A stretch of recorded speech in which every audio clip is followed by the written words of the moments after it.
proposes the scenario where the Bill of Rights has been deemed outdated and the only way to fix it is to restrict our personal liberties. If that question was a bit challenging, let me bring it down to a third grade level from the state of Wisconsin. Are you ready? Here it is. How is the state like a family, but better? I hope we can agree that this question is absurd for third graders to even consider. Like many parents, I am opposed to the Common Core and resulting PARCC test. My opposition starts with the adoption and implementation of Common Core. Before 2012, the public had very little knowledge about the Common Core, but then, as inquisitive parents do, we started to do our research.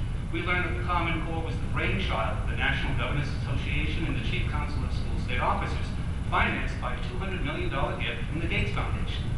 Other recipients of money from the Gates Foundation to encourage creation and adoption of the Common Core included not only the NGA and CCSSO, but also the U.S. Department of Education, Fordham Institute, Foundation for Excellence in Education, and the Chamber of Commerce. Ironically, many of the same players promoting the Common Core in 2010 were the same ones pushing for education reform in the 1990s. The principal document seemed to be Dr. Mark Tucker's Dear Hillary letter, a 17-page document describing how the American education system should be transformed into something that approximated the German system, which focused on workforce development with vast databases, which would allow Common Core proponents to pinpoint where we should push kids. To claim this approach would benefit students is a very tenuous assertion. When the NGA and the CCSSO established the 30-member validation committee, it only allowed for 2 members with any educational content specialist experience. One was 45-year Stanford mathematics professor, Dr. Jim Milgram. The other one was Dr. Sandra Stotsky, English professor and Senior Associate Commissioner of Education for Massachusetts. All 30 members of the validation committee had to sign confidentiality agreements saying that they would not discuss their work on the Common Core standards. Additionally, the validation committee meetings were not subjected to sunshine laws, held behind closed doors, away from the public. When Professors Milgram and Stotsky and 3 others refused to sign their approval of the Common Core, they were expunged from the record. That's right, their involvement and concerns magically disappeared. There was no minority report or acknowledgement of dissent. Congratulations. The 30-member validation committee has unanimously approved the Common Core standards 25-0. Only in Washington, D.C., right? When Secretary of State Arne Duncan announced the competitive grant program known as Race to the Top as part of the economic stimulus package of 2008-2009, he essentially held the money back out in front of the states when announcing that states could now apply for their portion. I'm going to digress and go to the faculty portion. As the dad of twin boys, it pains me to see my son struggle in school, particularly with math. The Common Core aligned textbook, be it yesterday's investigations, today's big ideas, or tomorrow's Engage New York, are lacking in clarity, provide several different ways to arrive at the same answer, are confusing to read and follow. It troubles me when I watch my boys from the doorway trembling in frustration, tears running down their face, sometimes muttering to themselves, I'm stupid. Education used to bring smiles, instill confidence, turn a spark of interest into a passion, create true lifelong learners who define success on their terms and in their own lives.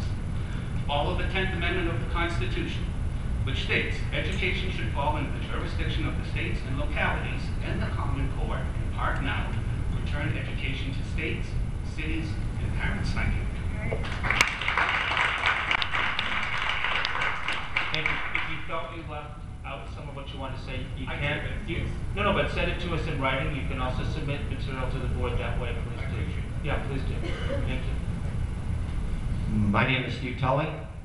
I've been a teacher for 24 years in science, math, and tech engineering for grades 9 through 12.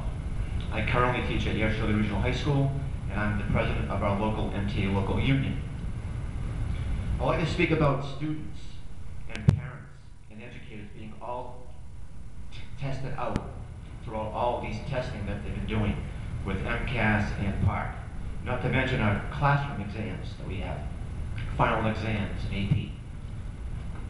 I'd like to see the board go to direct their resources towards a school to career program. This kind of program would connect the students with the teacher and not make the student just be a number. I've seen students' interest spark as they go and enter a career field of their choice. They got that background and exposure in high school, and middle school, and even in elementary school. You may not think of that at that early age, but there are a lot of kids that see their parents and they see their relatives and so on and their teachers as role models. Knowing what you don't want to do after high school, being exposed to these programs, is just as important as knowing what you do want to do, so you don't waste a lot of time and money at college. If you really want to look at being ready for the 4-year college, you need to take a look at how these programs have helped students. I've done some research on my own, being a school to career coordinator over the years, in the late 90s and early 2000s. For instance, only 25% of us get a 4-year degree. Only 1/3 of us will get out in 4 years. Only 8% of us have the same major all 4 years. If you had to keep a state test, I would keep the MCAT, because that's what we've been doing all these years. I don't like these kinds of tests because, to me, the pencil and paper tests do not go and accurately depict what the student can do. It's just a number.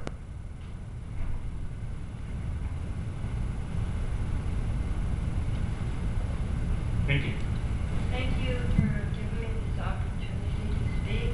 My name is Rachel Ann Worden, and I'm from Cambridge.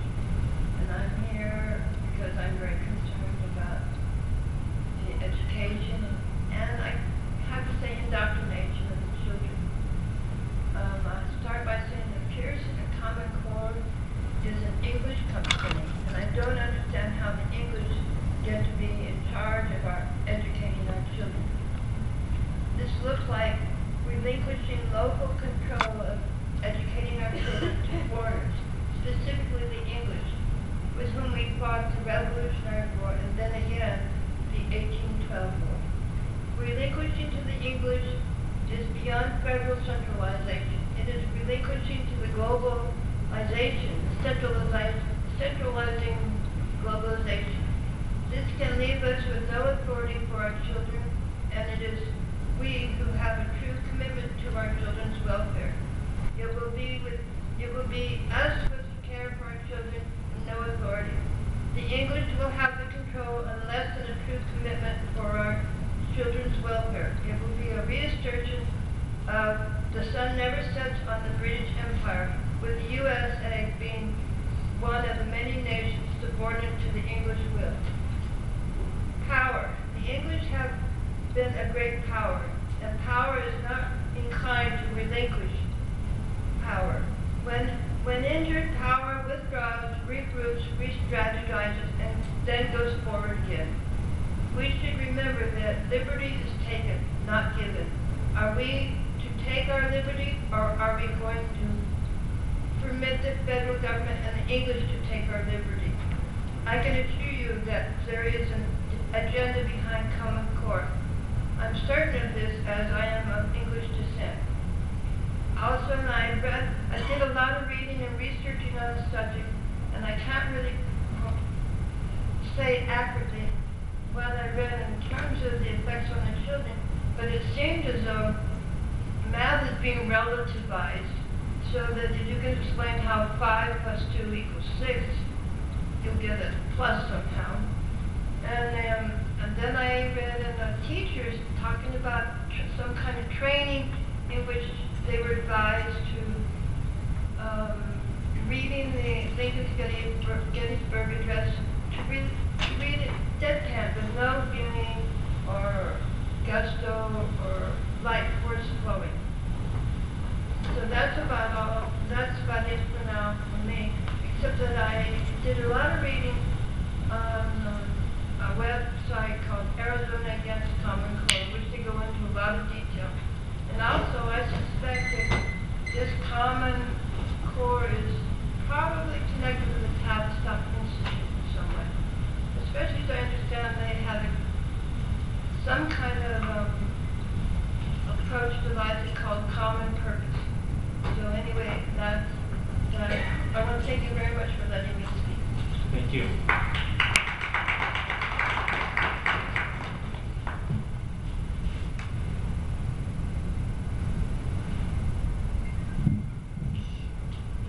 Hello, my name is Bart Bruce. I'm a parent, although my children are out of K-12 school many years ago. I live in Arlington. I'll just briefly give a little bit of tidbits why I'm a little bit show why I'm a bit cynical about government agencies and education systems. In the early 60s, I worked for a Ford Foundation-funded Harvard Graduate School of Education Maths research project. We were very visible with needs, NEEDS. Our guinea pig schools, although they weren't called that, were things like Arlington, Wellesley, and Weston, well-selected schools. And by the near November, I was the staff member among everybody who was concerned, which was most all of the staff, that something had to be done. So I went to the chairman of the board of directors, who was an ed school professor, complaining about the project administrator, who was of course an ed PhD, but also former deputy commissioner of education from one of the other New England states. And we were concerned about, I won't go into the ethics or the morality or some of the other things going on, but we needed more memory for a large room-sized computer. We had 8K, and we needed more. Most of our other compatriots around the countryside had 1.42 or 4K, and we needed more. They could be maxed at 16. And they were jealous, but we really needed more, and there was vast amounts of money being spent totally inappropriately or disappearing from the budget, and we couldn't get more memory. And we weren't trying to get the guy fired, we were trying to get appropriate supervision. The heavy cover-up that followed resulted in, within 2 weeks, the entire R&D staff resigning in disgust and protest, and that our software company was going for 30 years at midnight. But anyway, I had two children went through R&D school, both very bright, both honor society, but one of them was totally left helpless by a well-intentioned, feckless special needs department. We paid good money when my wife found an absolutely superlative teacher who was moonlighting. She was normally special needs for Weston, and she saw private customers in her home in Watertown while she worked for a PhD at Harvard. And she saved his life, and he made it through Stanford, and I brought back from that. But the edu industry is not perfect at all. And Rachel mentioned Common Purpose. It's an English group that had everything from House of Commons members, police chiefs, mayors in towns, hookers on the street, local priests, ministers, whatever else. They would go off to weekend training classes. They were also taking in carefully selected 12 to 14-year-old kids to groom them for future leadership things. Neuro-linguistic programming, NLP, heavy-duty indoctrination classes over the weekend would sometimes have some poor person coming back and having to be institutionalized in the local funny farm because they couldn't deal with it. And I suspect that Common Core has roots and ties at some level to Common Purpose. And it needs to be, if you guys are unaware of it, you need to look, and if you are aware of it, shame on you. I assume I can say more at one of your meetings around the state.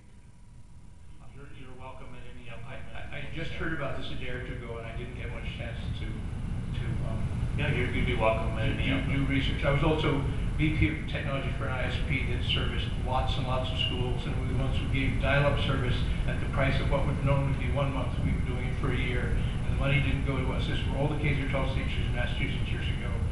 The money went to the subcontractors who did the 800 24/7 tech support for all the teachers who back then had no idea really what the internet was. And lots more. Okay, so you're welcome to do that or to submit testimony if you'd like to. If you don't want to come to another one of the front meeting. Love to come. Good, thank you. Thank you. Meg O'Hearn Curran.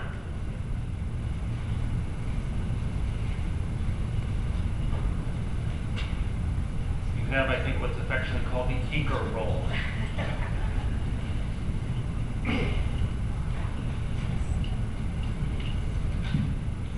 Thank you. I'm principal in Leominster of a K-5 school, approximately 700 children. And I came in late because I had a child who was forgotten, and so I apologize. I didn't hear all of the comments, but I would certainly like to echo the comment around timing and the time between the performance-based and the end-of-the-year assessment.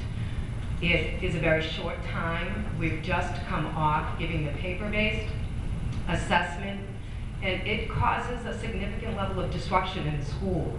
While you look at that 75 minutes for testing, What you also need to consider is the number of interventionists that we need to pull to provide accommodations for students who are learning English and rightfully are given accommodations, and our students with disabilities, so that I have some students who haven't received their intervention in the better of 3 weeks. I'm looking at another probably 2.5 to 3 weeks of having to pull those interventionists, and those students are taking more than 75 minutes. So if there could be a fall and an end of the year, but it's just too short of a time, and there's very limited instructional time in between there.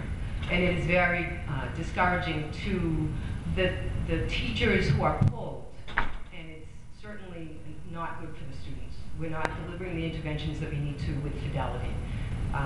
The other piece that I would speak to is, it is a very different experience, paper-based versus computer-based. I had the opportunity to pilot the ELA computer-based last year with a few classes, and because of the limited technology, we are giving the paper-based assessment, and it is a very different experience for students.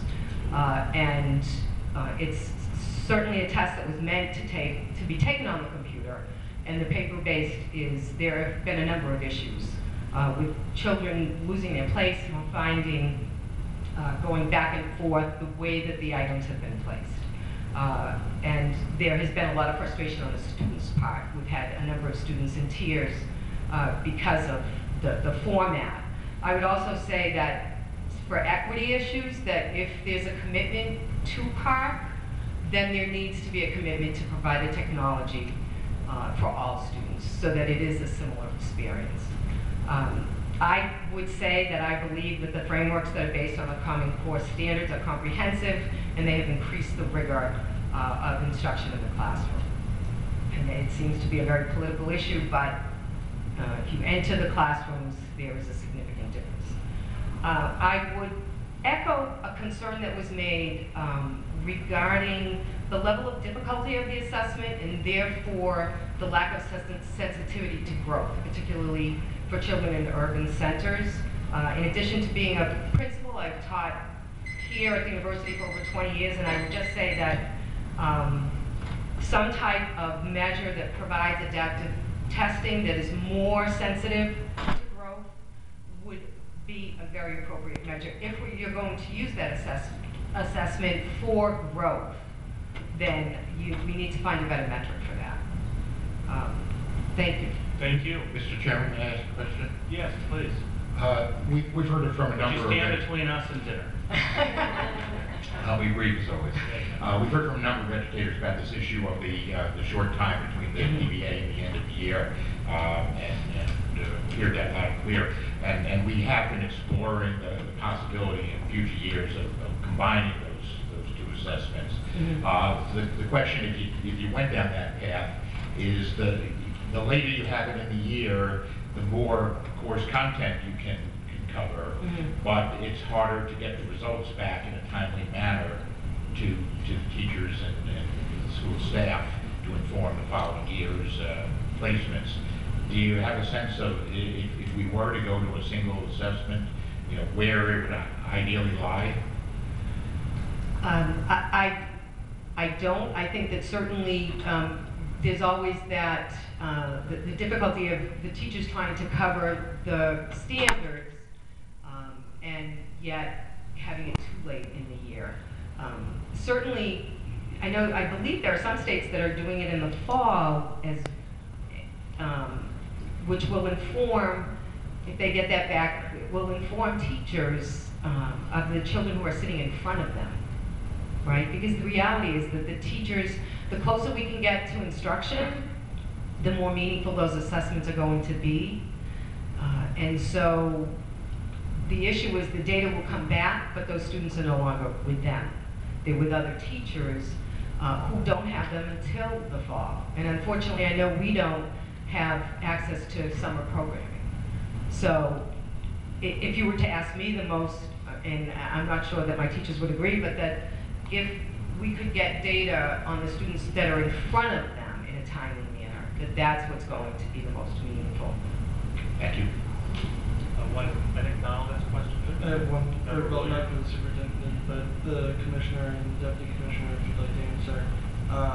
In that, has the department explored the possibility of a, I guess, BOI, like beginning of year, fall assessment, and then end of year assessment when it comes to park? I know, because I know that people get concerned over this being a federal test, but when it comes down to it, this is a state test, this is our option about when we administer it. Can we make that right? Through the chair. So we've not explored that explicitly.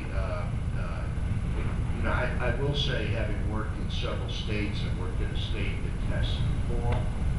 I've worked in states that have fall and spring testing. There is no ideal time for testing. In each case, people are concerned, and grass is often greener on the other side. So that has not been explicitly something that we have explored. It's a big enough issue with educators. Can I just add, it's the number of sessions as well. So, Commissioner, I invite you, if you'd like to make a few closing comments. This is the first of 5 of these hearings. We're not taking a vote today. We're not going to make a decision. We'll be gathering information, and all of the testimony will be made available to all of the board members to review. Our decision isn't until the fall, but if there are any summaries that you think would be helpful or comment, we'd certainly appreciate hearing. Thank you, Chair Sagan. So your comments are very helpful, including those that feel passionately that we shouldn't be doing this, those who are in the process of administering this to your own students and have perspectives on the test. Your comments will be very helpful to the state board as they approach a decision this coming fall. It will also be very helpful to the department, because some of the feedback that particularly the educators are giving us on what you're running into as you administer the tests are insights that we can often do something about. So that's very helpful, including this issue of the space between the performance-based assessment component and the end-of-year assessment component as well. So I appreciate the input and look forward to the next session, Mr. Chairman. Anyone else have a comment? All right, so what I'm going to do, because I don't want to make anyone stay longer than necessary, we've reached the end of the list of signups, is I will move to adjourn the meeting. Then I will volunteer as a secretary.